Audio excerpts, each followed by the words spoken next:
అందరికీ నమస్కారం.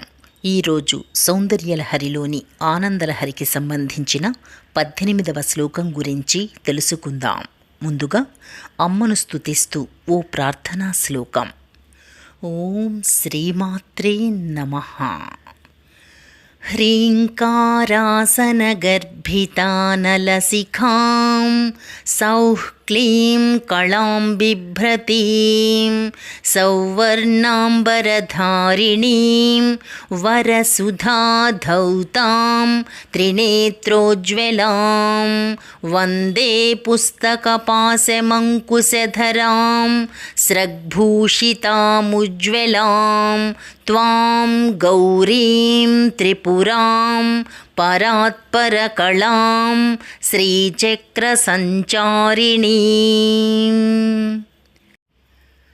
ఇప్పుడు సౌందర్యలహరిలోని ఆనందలహరికి సంబంధించిన 18వ శ్లోకం.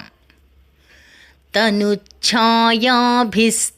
తరుణతరణిశ్రీసరణిభిః దివం సర్వాముర్వీమరుణిమణిమగ్నాం స్మరతి యః భవంత్యస్యత్రస్యద్వనహరిణశాలీననయనాః సహోర్వస్యావస్యః కతికతనగీర్వాణగణికాః.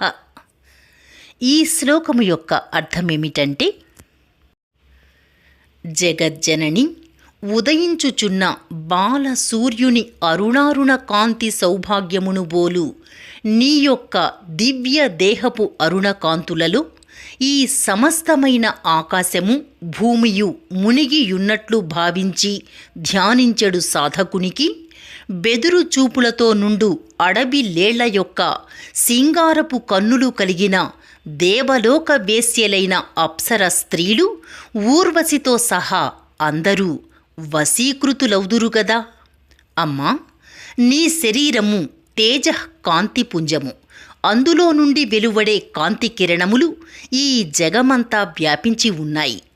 ఎవరైతే నీ దివ్య కాంతిపుంజములను దర్శించగలరో వారికి ఈ ప్రపంచములో వశము కానివారు ఎవరైనా ఉంటారా? రేపు 19వ శ్లోకం గురించి తెలుసుకుందాం. ఓం శ్రీమాత్రే నమః.